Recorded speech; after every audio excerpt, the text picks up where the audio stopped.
বোতল ফুটা করে ময়দা দিয়ে খুব সহজে বাড়িতেই নুডলস বানানো যায়। এই রেসিপিটা আমি শ্বশুরবাড়িতে অনেকবারই ট্রাই করছি। এটা খেতে অনেক বেশি মজা হয়, বাট আমার মাকে একবারও খাওয়ানো হয়নি। তাই আম্মু আজকে বললো, তোর এই ভাইরাল নুডলস এর রেসিপিটা একটু বানা, আমিও একটু খেয়ে দেখি। তাই আজকে বিকালবেলা বসে গেলাম নুডলস বানানোর জন্য। সবজি দিয়ে বানাবো, টমেটো, গাজর, ব্রোকলি, ধনিয়া পাতা, যা যা সবজি আছে রঙিন সবকিছু সুন্দর করে ধুয়ে ছোট ছোট টুকরা করে কেটে নিলাম। এই রেসিপিটা আমার কাছে এত বেশি ইজি লাগে, মাঝে মাঝে আমি এভাবে নুডলস বানিয়ে খাই। এই নুডলস বানানোর জন্য শুধুমাত্র লাগবে ময়দা, চালের গুঁড়া দিয়েও হবে, আটা ময়দা যেটা দিয়ে ট্রাই করবা সেটা দিয়ে পারফেক্ট হবে। আমি বেশ খানিকটা ময়দা নিয়ে নিলাম। এখন এই ময়দাটাকে সুন্দর করে গুলিয়ে নিব। একটু লবণ দিলাম, একটা ডিম দিলাম। ডিমটা টোটালি অপশনাল, চাইলে স্কিপ করা যাবে। আর তার মধ্যে আস্তে আস্তে পানি অ্যাড করে এটার একদম লিকুইড একটা ডো বানিয়ে নিব। ভালো করে ফেটিয়ে সুন্দর করে গুলিয়ে নিলাম। দেখো এইরকম একটা থিকনেস চলে আসছে। আর এখন নিয়ে নিলাম একটা প্লাস্টিকের বোতল। বোতলের ক্যাপটাকে আমি ফুটা করে নিব। এই বোতল ফুটা করে নুডলসটা বানাতে আমার বেশি সুবিধা মনে হয়, সেজন্য আমি এভাবেই বানাই। একটা লোহার পেরেক গরম করে আমি ক্যাপটা সুন্দরভাবে মিডিল বরাবর একটা ছোট্ট ছিদ্র করে নিলাম। আর এখন এই বোতলের মধ্যে ময়দার ডোটাকে ভরবো। বাসায় কোনো রকমের কার্ক খুঁজে পেলাম না, থাকলে খুব সহজেই ঢুকানো যেত।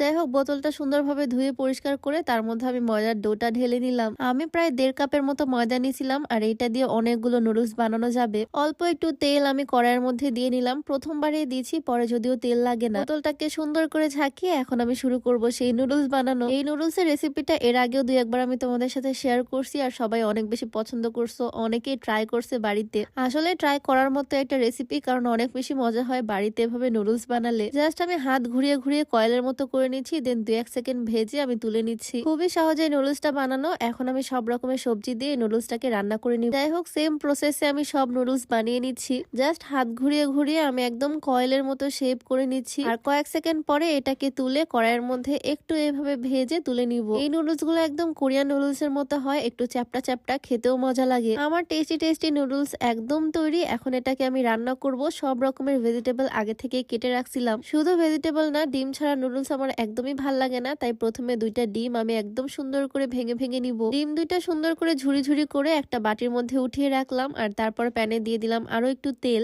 এইটার মধ্যে আমি পেঁয়াজ মরিচ আগে ভেজে নিচ্ছি অল্প করে, তার মধ্যে ভেজিটেবল দিব। নুডলস জিনিসটা রান্না করতে তো আমরা সবাই পারি, বাট আজকে আমি যেভাবে রান্না করছি একদম বেস্ট হয়েছে খেতে। পেঁয়াজ মরিচ একটু ভেজে নিয়ে তার মধ্যে আমি গাজর কুচি দিয়ে দিলাম, ব্রোকলি গুলো দিয়ে দিলাম। রেস্টুরেন্টে এরকম নুডলস বা চাউমিন খেতে গেলে কত কত টাকা দাম নেয়, বাট বাড়িতে দেখো ঘরে থাকা উপকরণগুলো দিয়ে বানাচ্ছি। নুডলসটাও কিনতে হচ্ছে না, ময়দা দিয়ে বানিয়ে ফেলছি। সামান্য একটু লবণ দিয়ে আগে সবজিটাকে সুন্দর করে কুক করে নিলাম। তার মধ্যে আমি দিয়ে দিলাম সেই কুচি কুচি ডিম। আরো একটু রান্না করে নিয়ে তার মধ্যে আমি দিয়ে দিচ্ছি সেই বানানো নুডলস গুলো। এই নুডলসটা বানাতে কিন্তু আমার বেশিক্ষণ সময় লাগলো না। এখন জাস্ট ভালো করে আমি সবকিছু একসাথে মিক্স করে নিব। তার মধ্যে আমি দিয়ে দিচ্ছি অল্প একটু সস। আমি চিলি সস দিলাম, চাইলে তোমরা টমেটো সস ইউজ করতে পারো, আবার সস ছাড়াও খেতে পারো। ওপর থেকে দিয়ে দিলাম অল্প একটু ধনিয়া পাতা। বাস কমপ্লিট আমার নুডলস। একদম নিজ হাতে নুডলস বানিয়ে রান্না করা পর্যন্ত কমপ্লিট। দেখতে তো মনে হচ্ছে খেতে অনেক টেস্টি হবে, স্মেলও ভীষণ ভালো আসতেছে। এখন দেখা যাক আম্মুকে টেস্ট করানোর পালা, কি বলে খেয়ে। তো আমার হাজব্যান্ড এদিকে বসে আছে, ওকে দিলাম 1 বাটি। যদিও এই হোমমেড নুডলসটা ওকে আমি মাঝে মাঝে করে খাওয়াই।